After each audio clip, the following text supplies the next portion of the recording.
Assalamualaikum, salam sejahtera, selamat petang dan salam kekeluargaan daripada Cafe Tin Sri Aman Sarawak.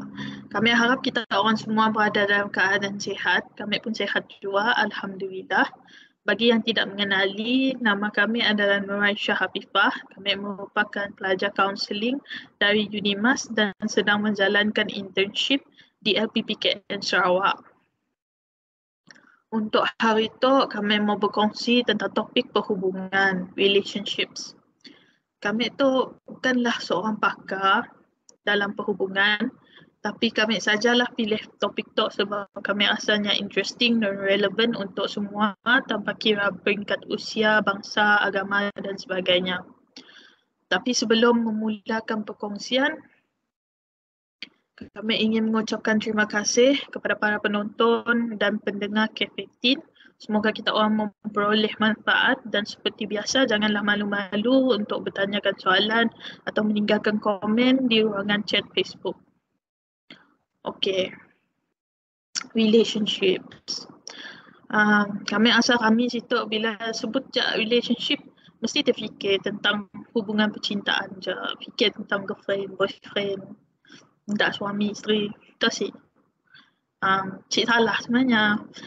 Memang dalam perkataan perhubungan tu merangkumi juga perhubungan percintaan. Tapi selain dia, kita ada juga hubungan kekeluargaan, hubungan persahabatan dan kenalan biasalah nak.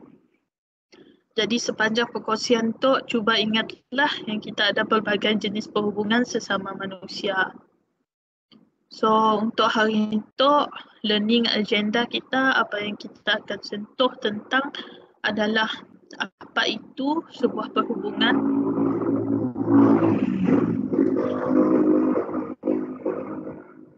what is a relationship, what are the stages in a relationship, is this relationship healthy or unhealthy, and how do I maintain a positive relationship. Okay, sekarang I want you all to think about a relationship. Think of a relationship. Fikir tentang sebuah hubungan. And apa kataan yang boleh awak semua guna untuk menggambarkan hubungan itu. How would you describe that relationship using only 3 words? Menggunakan 3 kata-kata, cuba gambarkan perhubungan kita dengan orang ya. Okay.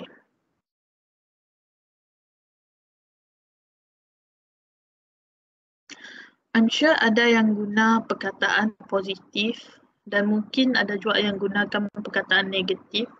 It's okay. Apa yang penting, apa yang kita orang mahu dari perhubungannya dan apa kita akan buat setelah memperoleh sedikit ilmu pengetahuan daripada kami hari itu. Dalam perhubungan yang kita orang fikirkan tadi, fikir juga, what is one thing that you want to improve? If you can change anything about the relationship you just thought of, what is one thing you would like to change? Apa satu perkara yang ingin kita ubah tentang perhubungan yang kita fikirkan tadi? And if you thought of a good relationship, is there any way to improve that relationship?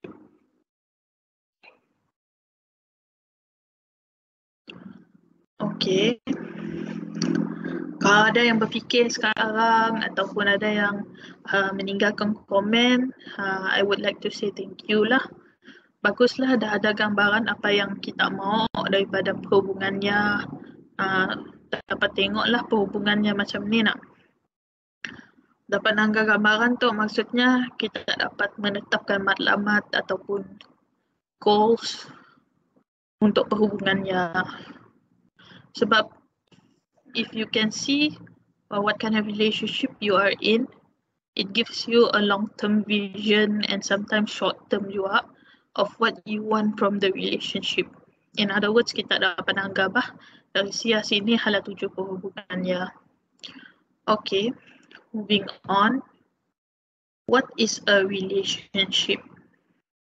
Membaca di situ maksudnya adalah a relationship is a continuing an often committed association between two or more people, as in a family, friendship, marriage, partnership, or other interpersonal link in which the participants have some degree of influence on each other's thoughts, feelings, and actions. Panjang je definisinya. Anyway, dalam bahasa Melayunya adalah sebuah komitmen lah.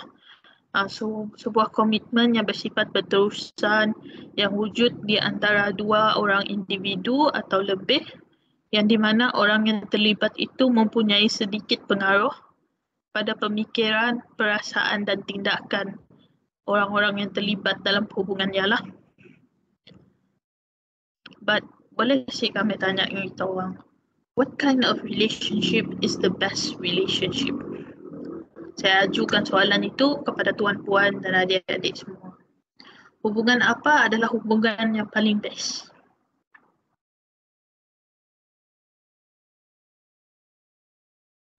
Jeng, jeng, jeng. Jawapannya adalah hubungan yang disengajakan. It is the intentional relationship. Kena kami ibadah intentional relationship tu hubungan yang terbaik. Sebabnya disengajakan. Apabila kita sengaja buat sesuatu, maksudnya kita sudah berniat untuk melakukan sesuatu itu. Kita memilih dengan sedar untuk membuat keputusan dan mengambil tindakan. Kita berani untuk menjelaskan perkara yang ingin dicapai terlebih dahulu. Intentional relationship tu adalah sebuah perhubungan yang aktif, bukan pasif. Maksudnya, kalau dalam perhubungannya kita maukan sesuatu, kita ambil tindakan dan kita buat sesuatu ya. Bukannya menunggu untuknya berlaku. Seorang tunggu seorang, end up si berlaku pun apa yang dimau. Macam lah. Seterusnya kita tengok sebuah conceptual model. Biasanya kalau pelajar kaunseling atau psikologi bila dengar model ABC lain diingatnya. Tapi model tu adalah model ABCDE. Model ABCDE tu yang merujuk kepada tahap perhubungan. The 5 stages in a relationship. ABCDE model diperkenalkan oleh George Levenger. Dalam model tu ada 5 tahap yang dapat menggambarkan sebuah perhubungan lah. So langkah pertama ataupun tahap pertama adalah acquaintance atau perkenalan, iaitu merupakan tarikan bersama, mutual attraction. Contohnya dari segi atribut fizikal ataupun persamaan minat dan sebagainya. Langkah kedua ialah build up, iaitu di mana akan berlaku lebih perkongsian mengenai diri dan saling bergantung pada satu sama lain. Yang ketiga ialah tahap continuation, di mana individu-individu terlibat mula committed dengan perhubungan tersebut. Tahap keempat ialah deterioration. Perhubungan tu yang akan mula merosot akibat communication breakdown, ketidakseimbangan give and take dan banyak lagi faktor lain. Akhir sekali adalah tahap yang kelima, iaitu ending atau penamatan. Boleh dikatakan dalam tahap ending tu sebuah perhubungan akan tamatlah hasil daripada tahap 4 tadi.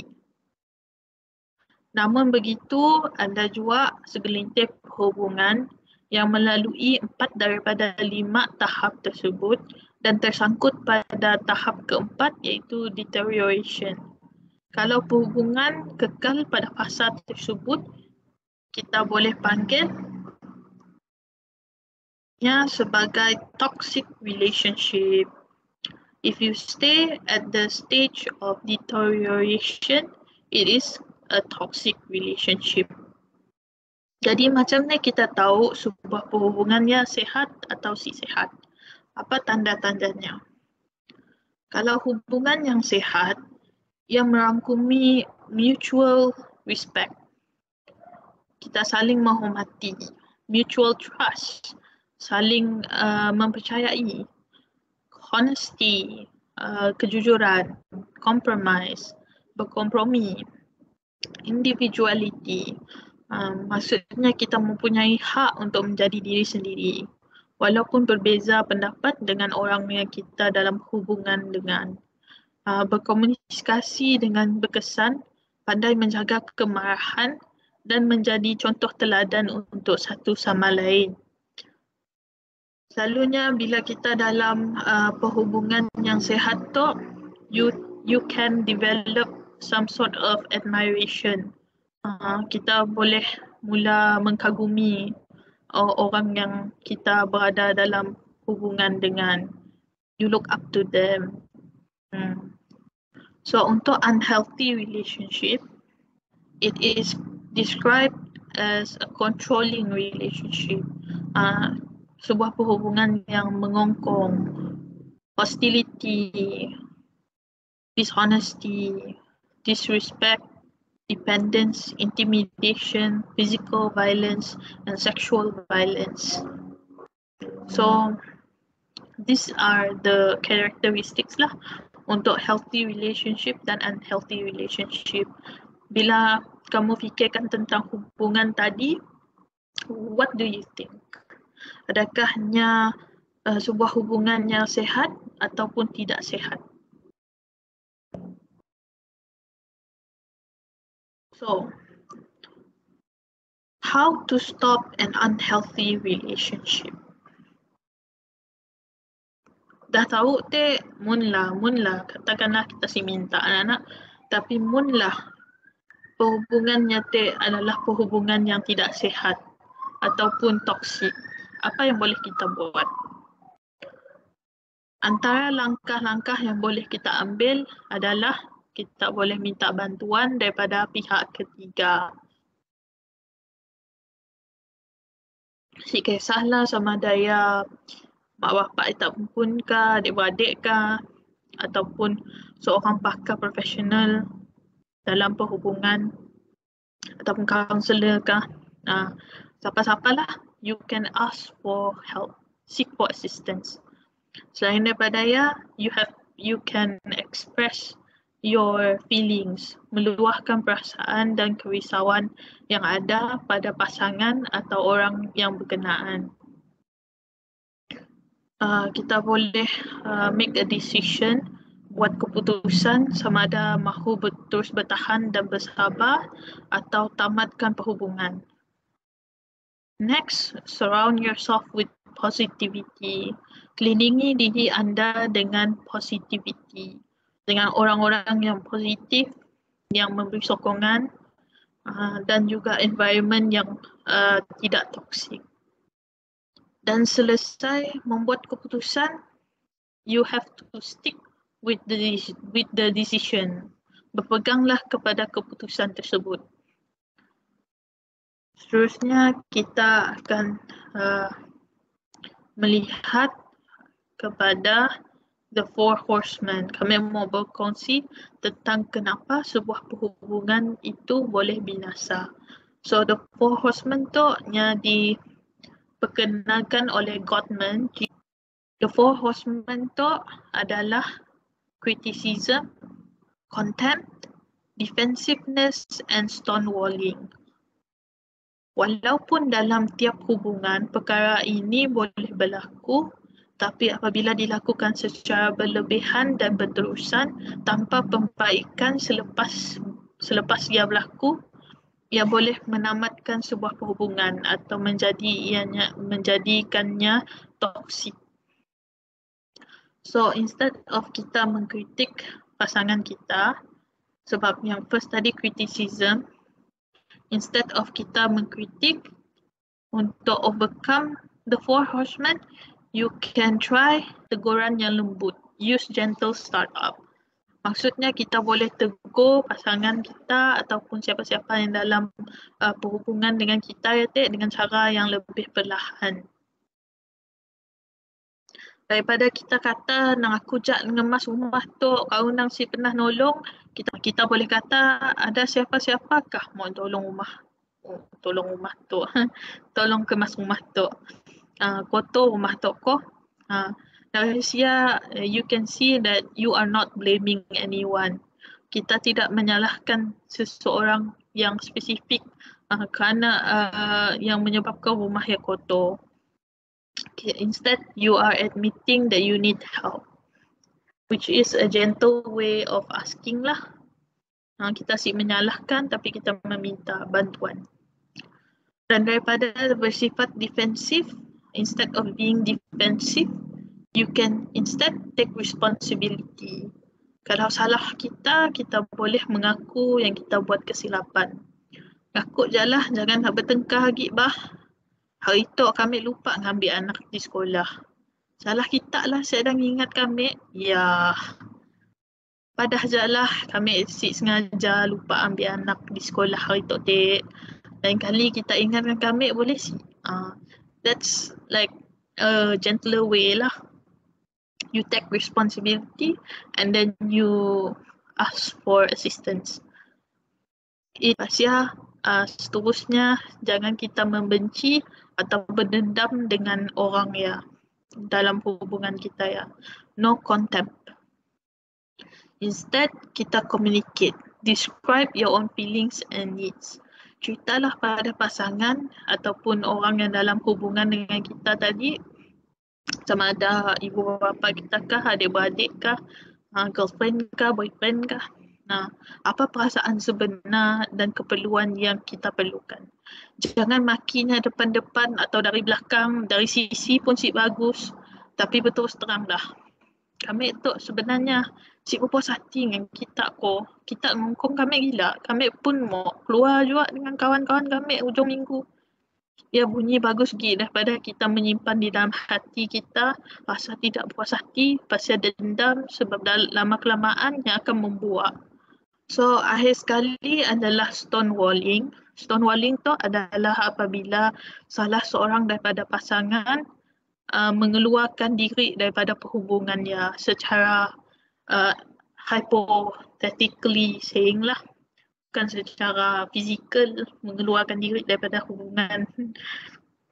Contohnya, apabila ditegur, diri buat dek je. Di kelakar si tahu, ditanya soalan si jawab. Pasal bila pasangan mula sedih ataupun marahkah, buat macam saya ada apa-apa terjadi. Saya ada reaction langsung, saya ada concern. Lelaki selalu guna kaedah stonewalling tu, yang memang popular di kalangan lelaki. Cara mengatasi adalah dengan bersama-sama mempraktikkan physiological self-soothing. Contohnya dengan cuba menenangkan pasangan dan mengajak pasangan untuk menenangkan diri dengan contohnya kaedah bernafas dengan dalam.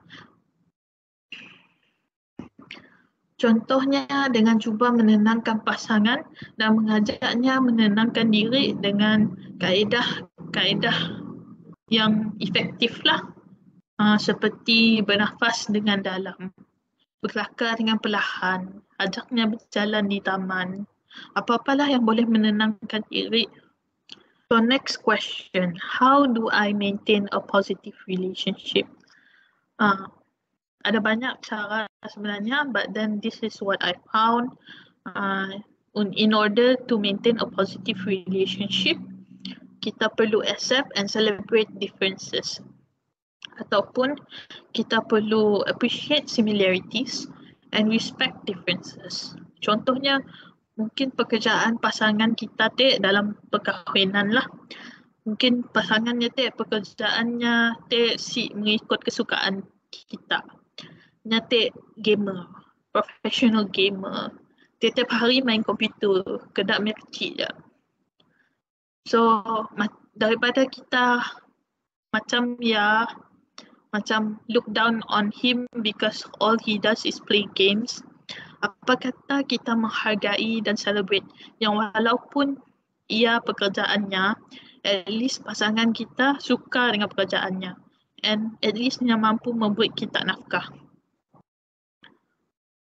Not that.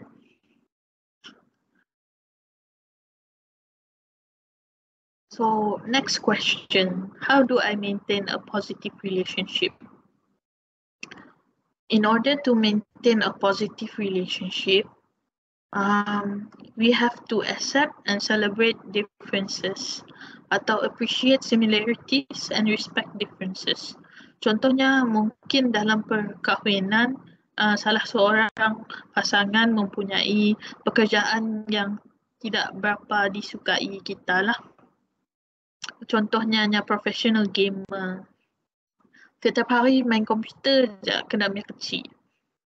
Daripada kita kata macam ya, apa kata kita menghargai dan celebrate yang walaupunnya macam ya, walaupunnya ada kerja macam ya, at leastnya suka dengan pekerjaannya, at leastnya happy bah.